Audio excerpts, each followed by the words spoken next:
Que a paz de nosso Senhor Jesus Cristo esteja entre nós, hoje e sempre.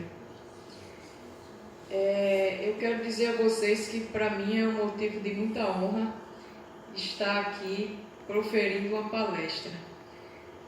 Na realidade, Carmélia e Selma, há tempo que elas vêm sugerindo que eu faça uma palestra, mas eu assim sempre me achei, eu ficava me perguntando, meu Deus, será que eu tenho condição de fazer uma palestra? Então eu sempre ficava me questionando se deveria ou não aceitar o convite.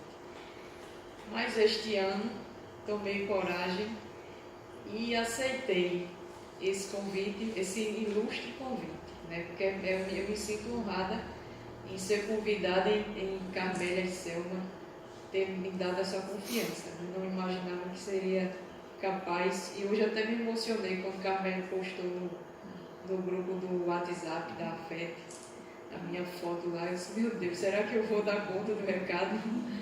Mas enfim, o primeiro desafio foi aceitar, e o segundo desafio foi escolher o tema, porque a doutrina espírita, né, eu comecei a frequentar o Centro Espírita FET, essa casa que me acolheu aqui muito, muito bem, onde hoje eu me sinto aqui, me sinto em casa, me sinto muito à vontade. Então, assim, eu percebi que há uma infinidade de temas para se proferir uma palestra. Então, eu fiquei imaginando qual seria o tema. Então, eu resolvi escolher um tema da área que eu trabalho. Se eu trabalho com a justiça, então eu vou escolher um tema que se fale de justiça. Que de repente eu já estou mais familiarizada, fica melhor para falar sobre esse tema. Então, por isso eu escolhi o tema Justiça Divina, Educar ou Punir. Então, eu chamo vocês a uma reflexão. Na realidade não é uma palestra, eu não sou palestrante, é a minha primeira palestra. É uma reflexão. Vou passar aqui o Evangelho, citações do Velho Testamento, do Novo Testamento, Livro dos Espíritos, Evangelho segundo o Espiritismo, algumas frases que encontrei na doutrina sobre o tema. Então é uma reflexão, porque o tema justiça é um tema tão atual, tão presente em nossas vidas, né? Quem é que não já se deparou em uma situação que foi vítima, em uma situação que foi acusado, não na justiça, mas até no dia a dia, né? De repente alguém acusa a gente de ter praticado um ato que a gente praticou ou não praticou. Quem é que nunca ficou numa situação de se tomar uma decisão em relação a alguém, em relação ao filho, ao marido, aos pais? Né? Então, o tema justiça é um tema que está em nossas vidas, no cotidiano. Não é só o juiz, ou o promotor, o delegado que trabalha com isso. Mas nós, no dia a dia, em algum momento, nós somos réus, nós somos vítimas, nós somos julgadores. E aí, como decidir? Como se posicionar? Não é? Então, esse tema é voltado para isso. Então, eu espero que atinja isso aí em vocês, certo? Se tiver alguma dúvida, se eu puder responder, vou responder com o maior prazer. Se não tiver condição, vou pedir ajuda aos universitários e até quem não é universitário, certo? Então, fiquem à vontade. Na realidade, é um diálogo, ok?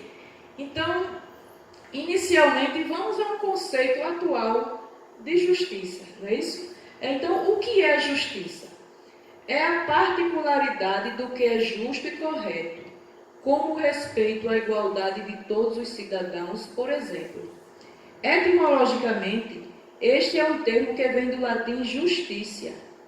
É o princípio básico que mantém a ordem social através da preservação dos direitos em sua forma legal. Então, isso aí é um conceito atual de justiça, né? Quando eu comecei a estudar direito, eu aprendi que justiça consiste em dar a cada um o que é seu, certo? Então, isso é um conceito atual, nem sempre foi assim, ok? Então, pode passar. E o que é justiça divina? Né? Como vamos começar a estudar, a entender o que seja justiça divina? Então, assim, eu busquei voltar ao passado. Antes de Jesus chegar aqui na Terra, antes de Jesus começar a pregação do Evangelho, como é que a justiça funcionava. Havia justiça. Então, a humanidade, naquela época, acalentava um conceito de justiça bastante distorcido. Não se diferenciava justiça de vingança, de modo que a justiça, na verdade, era um instrumento disfarçado da força. O que fosse mais forte exercia a justiça segundo a sua concepção, ainda que isso implicasse nos maiores exageros. Por essa razão, era muito comum que os juízes condenassem pessoas à escravidão de navios pelo resto da vida por faltas irrisórias. Um misto de crueldade com vingança inspiravam as ações da justiça. Se alguém fosse pego em adultério, somente a mulher era apedrejada. Ninguém se constrangia em transformar o semelhante em escravo. Eu me lembro que quando eu estudava direito romano, nas primeiras aulas de direito, na Roma Antiga, quando alguém devia ao outro e não podia pagar, se transformava em escravo.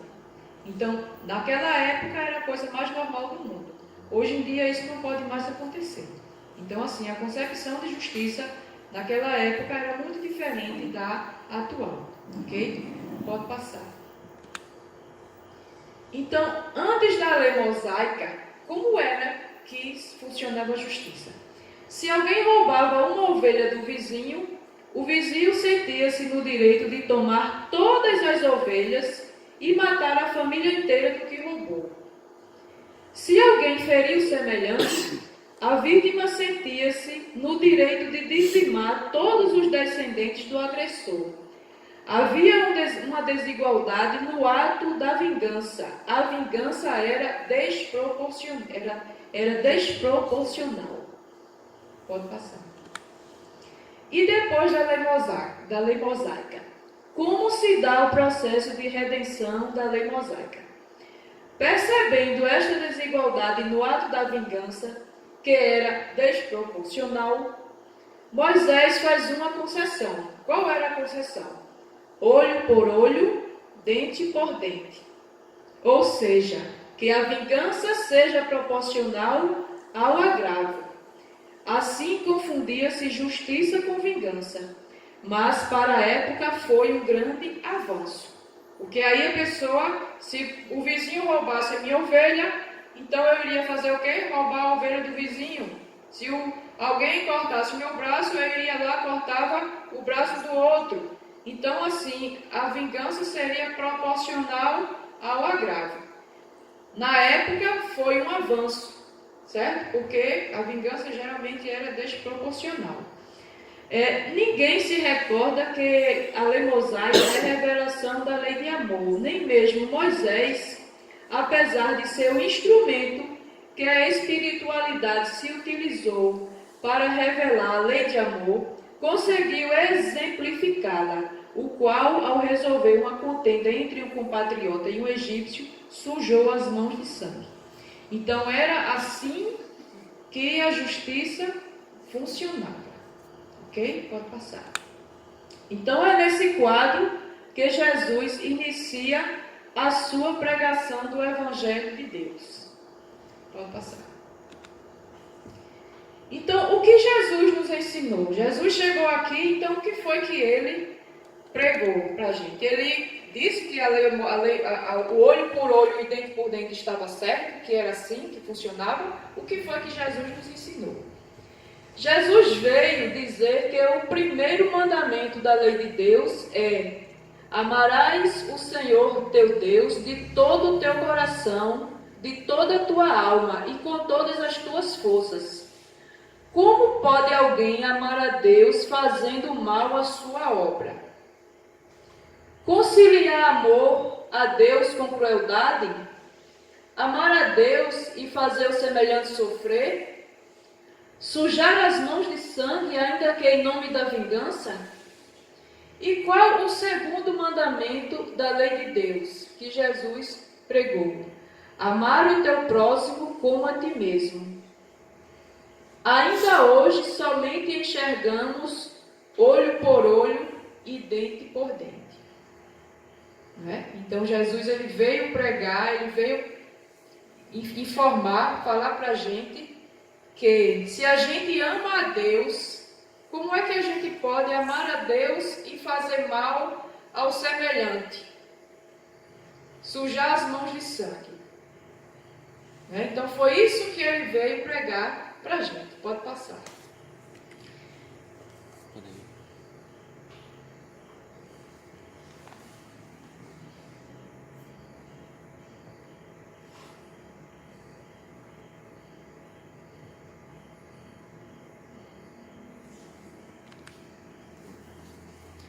Então, exemplificando, quando lhe é trazida a mulher flagrada em adultério, os doutores da lei encarregados da execução da lei mosaica em Israel perguntaram a Jesus: Moisés nos determina a apedrejá-la, e vós, o que dizeis? Jesus então pronuncia a célebre frase que mudará para sempre a concepção de justiça humana. O que é que Jesus diz? Aquele que estiver sem pecados, atire a primeira pedra. Aquele que se considera puro, que a execute. Acontece que a autoridade moral de Jesus era tamanha que ninguém teve coragem de fingir-se justo. E diz o evangelista João: começaram a se retirar do ambiente, primeiro os mais velhos, até os mais novos, mostrando para os leitores do presente e do futuro que ninguém se sentiu puro o suficiente para apedrejá-la. Pode passar. Quando todos se retiraram e a mulher adúltera ficou na presença de Jesus, ele pergunta para ela: onde estão os teus acusadores? E a mulher falou: todos se foram. Jesus disse: eu também não a julgo. Vá e não peques mais. Então, o guia e modelo da humanidade abdica da função de julgar, mas toma a si a função de educar. Não condenar, mas simplesmente educar.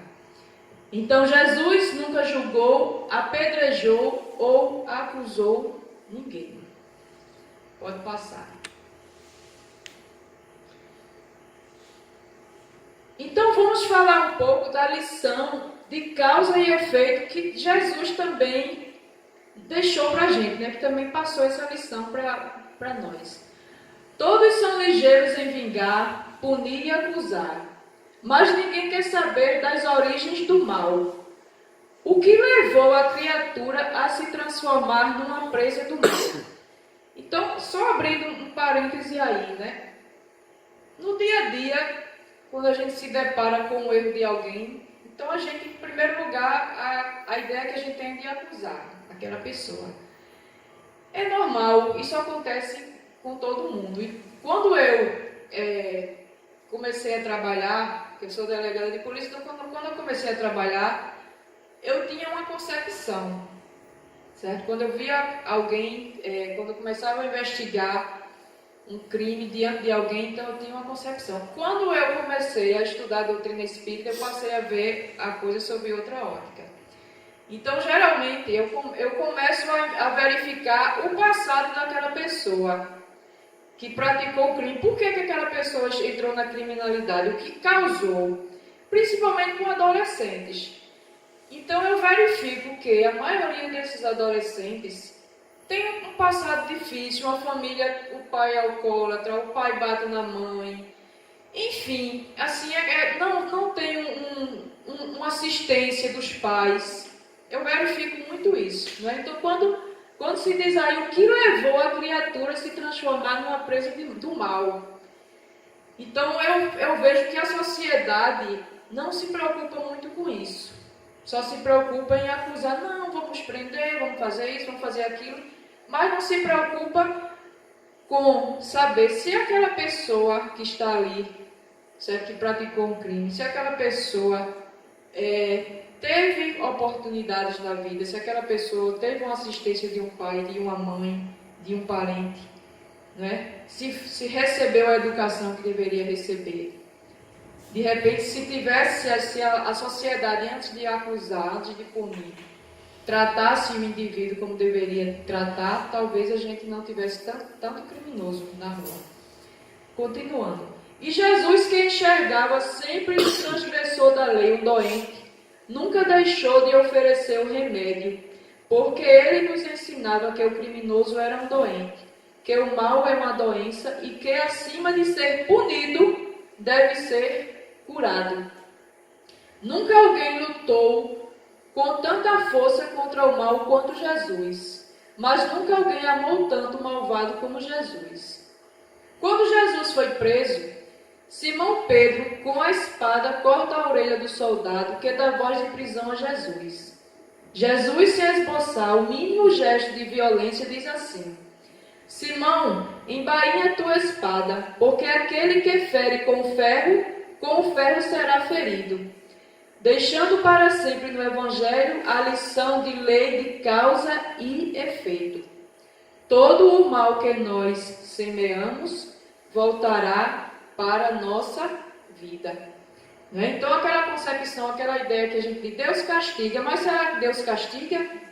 Não é? Vamos analisar a lei de causa e efeito. Será que é Deus que castiga ou somos nós que praticamos o mal e que o mal está voltando para a nossa vida? Pode passar. No momento que Jesus estava na cruz, em prece, pede a Deus: Pai, perdoa-lhes, eles não sabem o que fazem. Se o assassino de hoje soubesse que amanhã ele vai lutar na quimioterapia até desencarnar de um câncer cruel, ele não cometeria um assassinato. Se alguém que está roubando hoje, desviando dinheiro, soubesse que numa vida próxima ele passará imensas necessidades financeiras, lutará e nada conquistará de material, jamais furtaria qualquer coisa. Se aquele que usa as mãos para praticar violência física contra a própria esposa e os filhos soubessem que na vida seguinte virá sem mãos ou sem poder andar, pensaria 2 vezes. Porque o mal é sempre fruto de uma ignorância espiritual. Ninguém que está em contato com Deus, ninguém que está em paz com a própria consciência, tem força para praticar o mal. Pode passar. E Allan Kardec, no Livro dos Espíritos, o que é que ele fala sobre a justiça? Resgatando o ensino de Jesus, dá o nome da última lei moral: lei de justiça, amor e caridade. Kardec não está falando de 3 leis. No singular, a lei divina é uma, certo? Então, a lei de justiça, amor e caridade é uma lei. E nós, sempre com o coração viciado ao longo de milênios, quando falamos de lei de causa e efeito, sempre pensamos no sentido negativo. Por que identificar a lei de justiça com lei de punição? A lei divina é de justiça, não é de punição. Não há privilégio na obra divina. Deus não distribui dons. A um dá o dom da inteligência, a outro dá o dom da beleza, para uns dá o dom da feiura? Não. Que Deus de justiça seria esse? Que daria talentos para uns e defeitos para outros? Não. A lei é de justiça. Você tem exatamente o que conquistou. Se você tem um talento musical, é porque em muitas vidas você se dedicou e hoje isso é um patrimônio de sua alma. Quem semeia sorrisos vive cercado de pessoas sorrindo. Quem vive de cara fechada vive cercado de pessoas carrancudas. A lei é de causa e efeito. Portanto, a lei de justiça é neutra. Ela te devolve o que você dá. Se você oferece bondade, a bondade vem ao seu encontro. Pode passar. Então, vamos analisar algumas perguntas do Livro dos Espíritos sobre justiça. Então, vamos verificar. O sentimento da justiça está em a natureza ou é resultado de ideias adquiridas? Então, o que responde os Espíritos?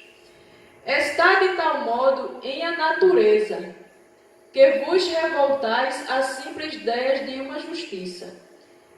É fora de dúvida que o progresso moral desenvolve esse sentimento, mas não o dá. Deus o pôs no coração do homem.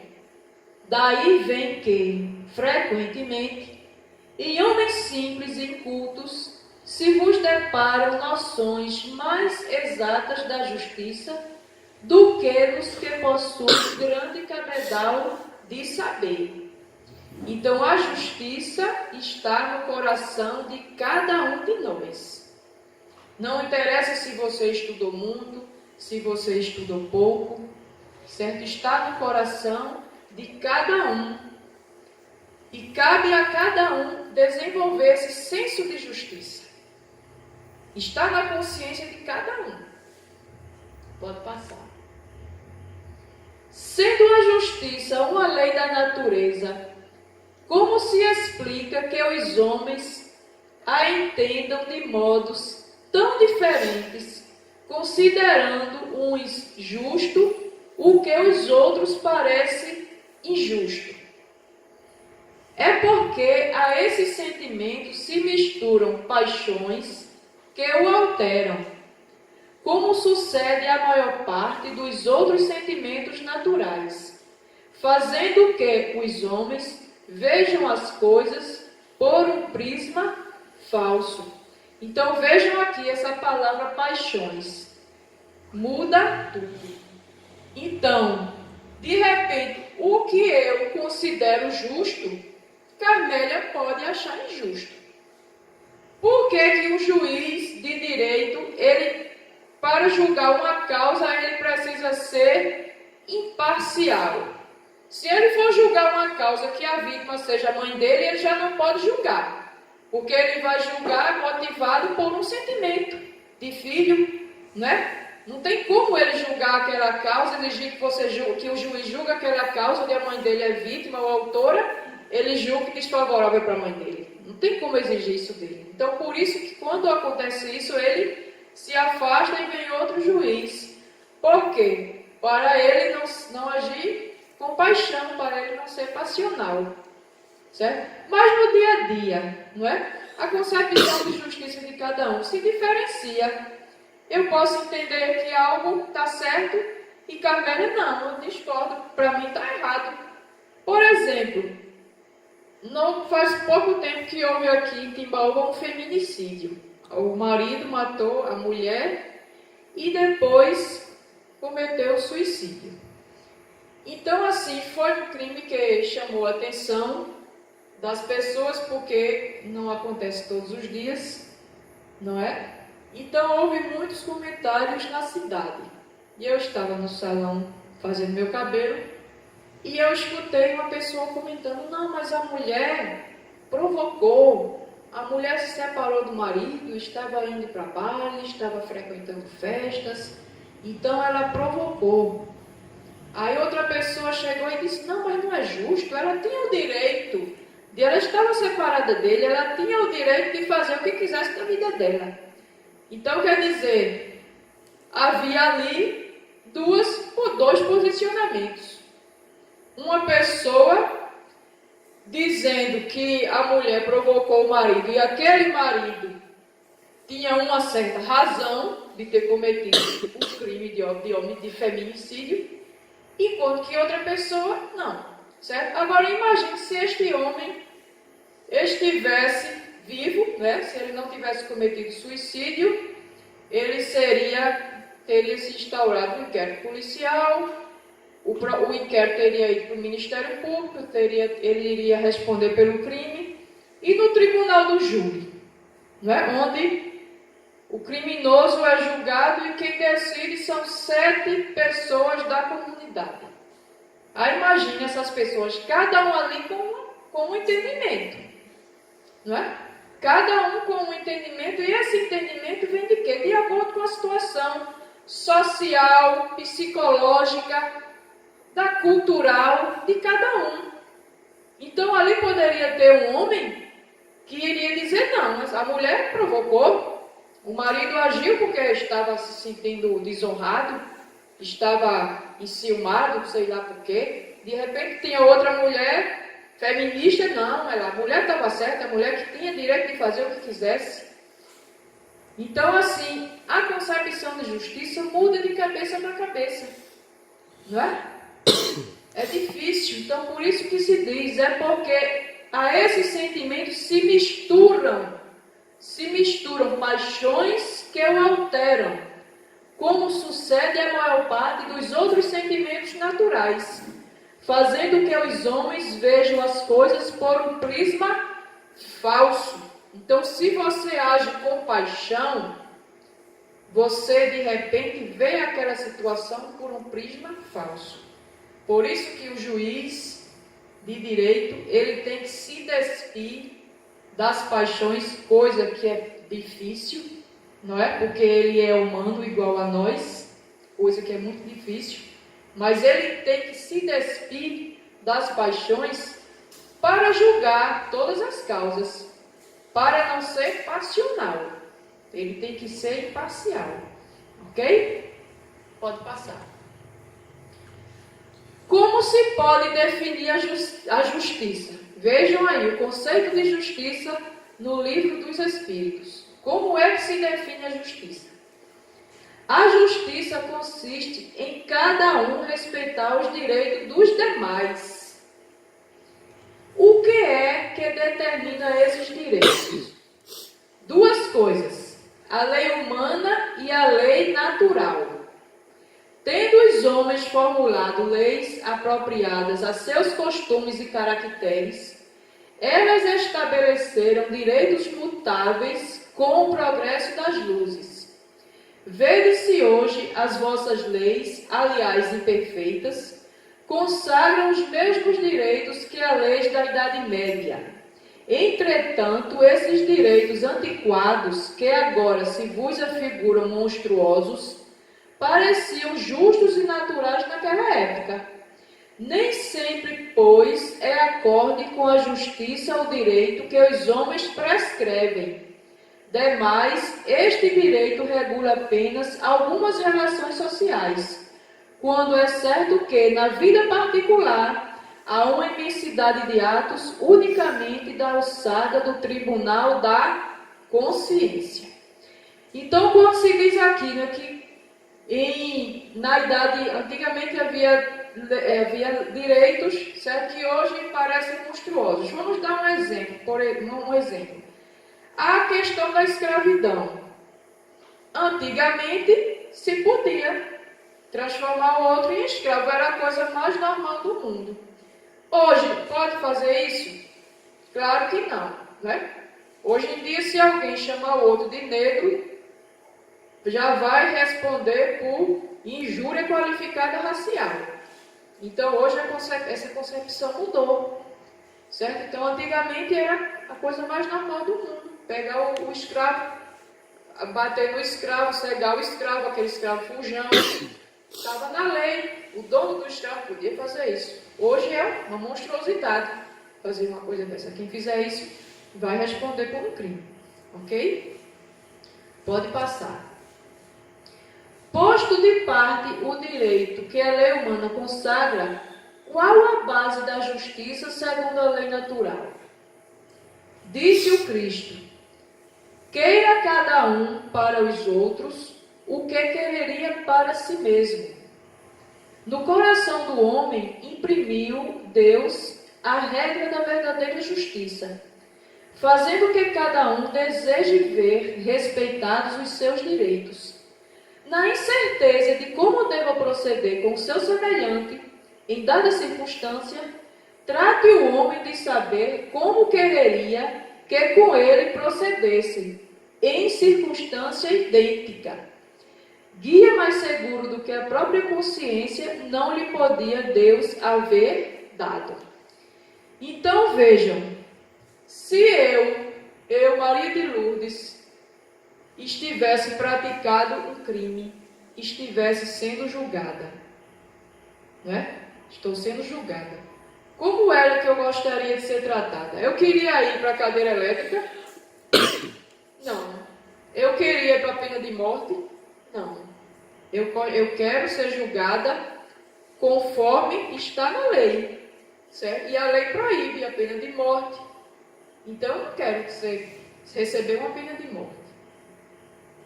Mas muita gente, quando vê o outro lá respondendo por um crime, não, mas tinha que ser assim, não, mas tinha que ser assado, não, tinha que ter cadeira elétrica, não, tinha que ser pena de morte, não, mas é muito pouca pena. A gente costuma falar isso, né? A imprensa fala isso. Não, mas as leis brasileiras são muito boas. Mas se alguém estiver ali no banco dos réus, e aí? Como é que deseja ser tratada? Então, o livro dos Espíritos diz, na incerteza de como deva proceder com os seus semelhantes, em dada circunstância, trate o homem de saber como quereria que com ele procedessem em circunstância idêntica. Guia mais seguro do que a própria consciência não lhe podia Deus haver dado. Ok? Pode passar. Qual seria o caráter do homem que praticasse a justiça em toda a sua pureza? O do verdadeiro justo, a exemplo de Jesus, porquanto praticaria também o amor do próximo e a caridade, sem os quais não há a verdadeira justiça. Pode passar. A lei de justiça há dispositivos da misericórdia, que também é lei divina. Então vamos ver, a lei de justiça também tem dispositivos de misericórdia. Sabendo que nós somos crianças espirituais em evolução, a própria lei de justiça contém dispositivos de misericórdia.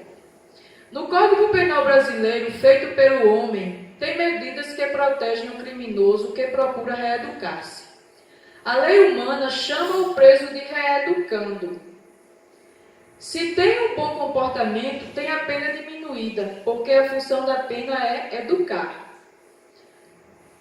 Só abrir um parêntese aí, né? Atualmente, a lei de execução penal diz que o objetivo da pena é ressocializar o preso, que tem o nome de reeducando, certo? Então, o objetivo é que aquele preso que estivesse lá no presídio cumprindo aquela pena, o objetivo seria que quando ele saísse da prisão, ele voltasse curado, ele voltasse pronto para conviver em sociedade e não praticasse mais crimes.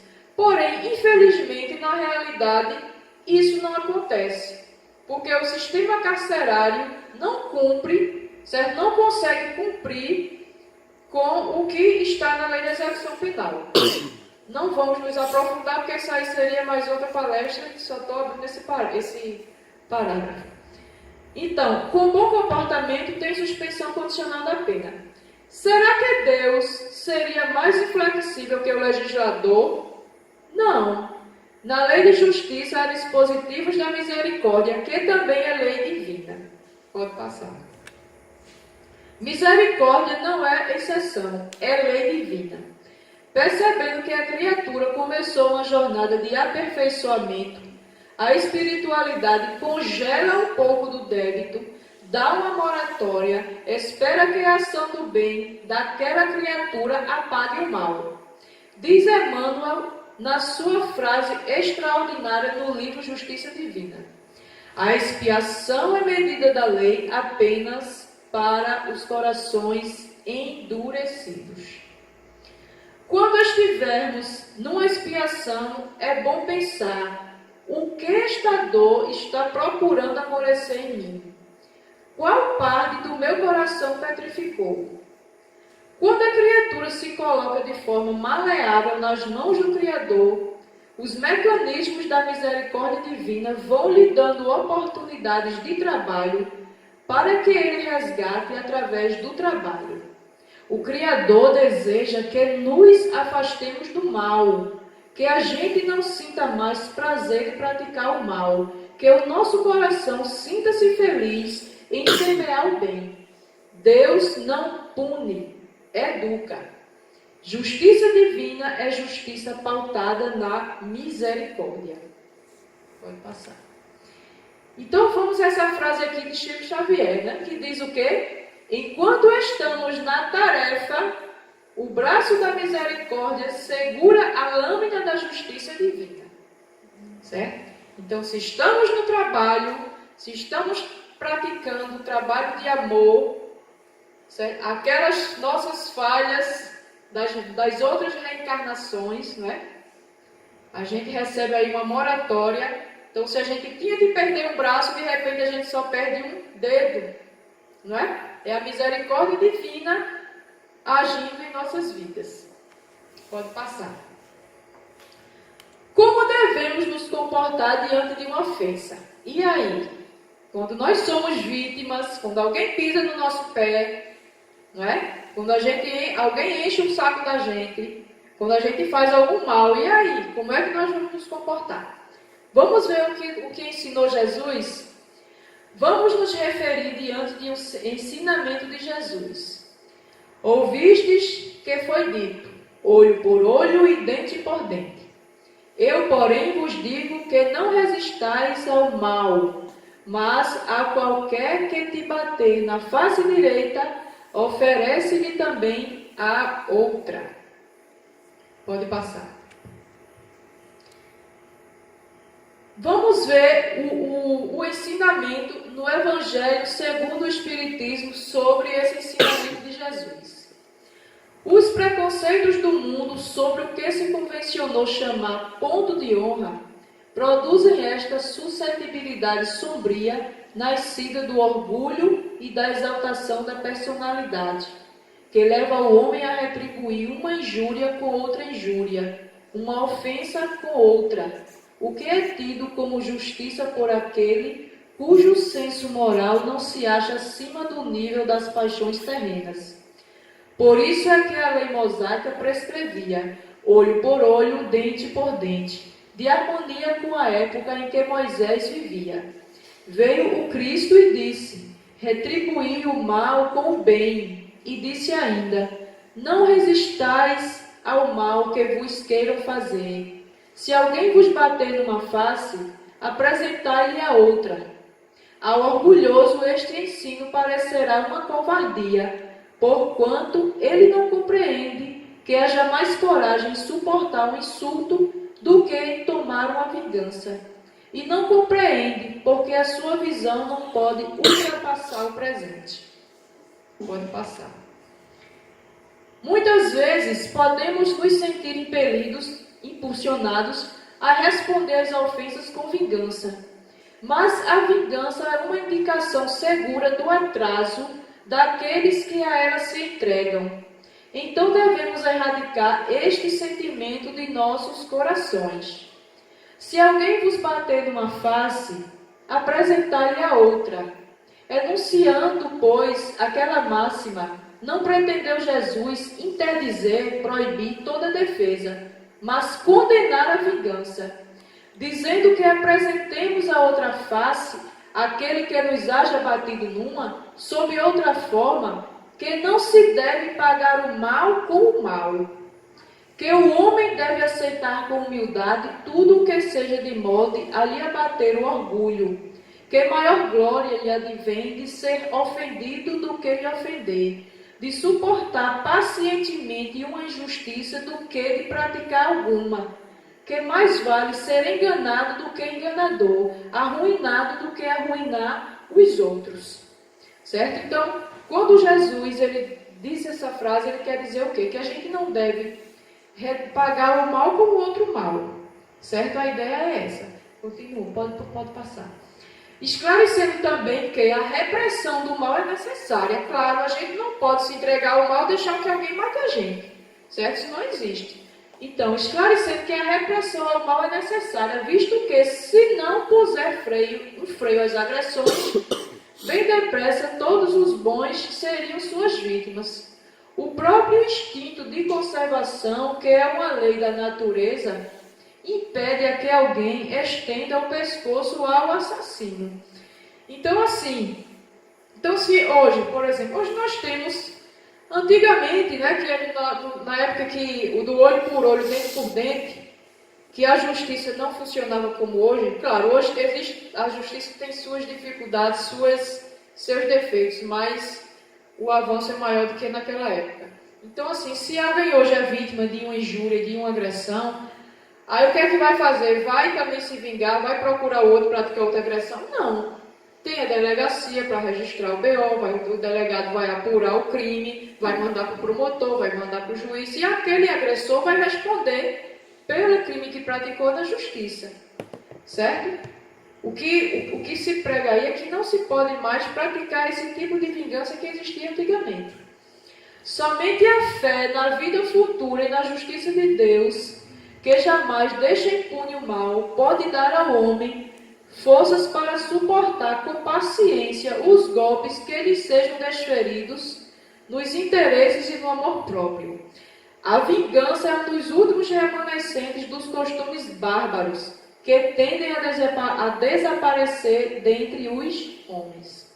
Pode passar. Para fechar, para encerrar a palestra, né, só faltam 5 minutos, deu certo. Então, as últimas palavras de Cristo na cruz. Eu achei muito bonito isso aqui e estou trazendo para vocês.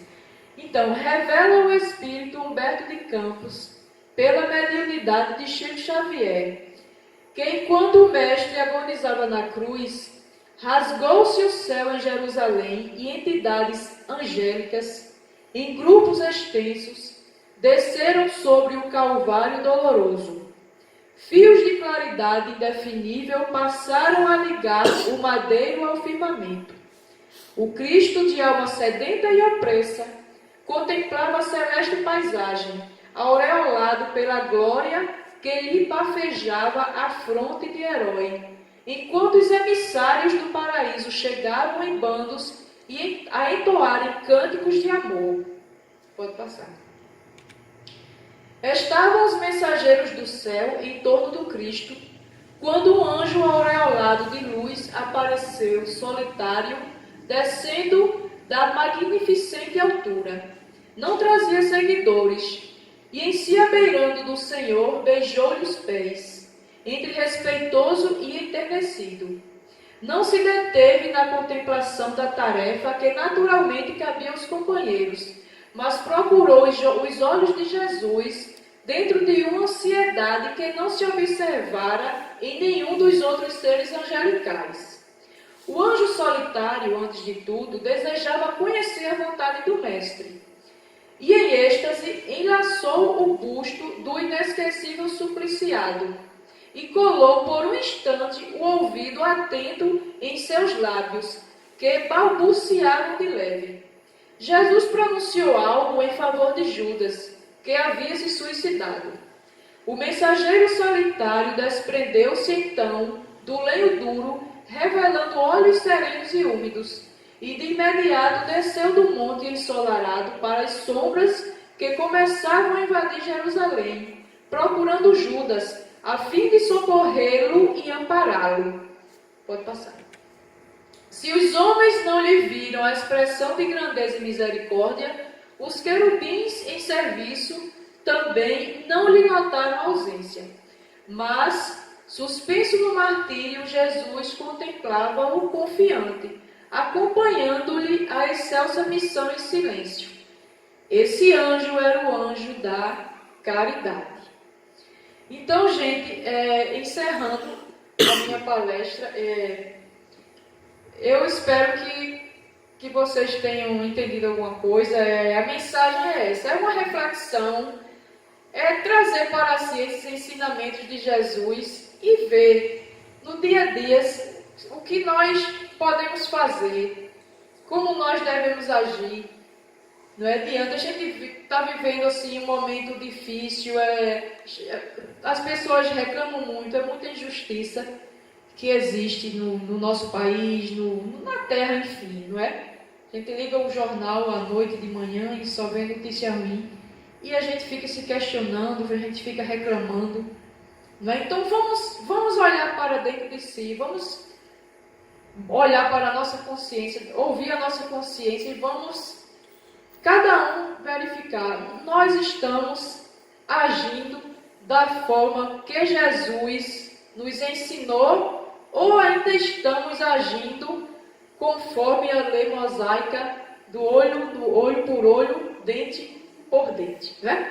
Vamos fazer essa reflexão e vamos seguir os ensinamentos do Mestre, que, a meu ver, são os mais corretos, não é? Porque assim, já há mais de 2000 anos que Jesus pregou isso e a humanidade ainda vive sedenta de vingança, né? Ainda se fala na vingança no olho por olho e dente por dente. Então vamos parar e vamos refletir. Ok? Muito obrigada pela atenção e que Deus nos abençoe. Boa noite.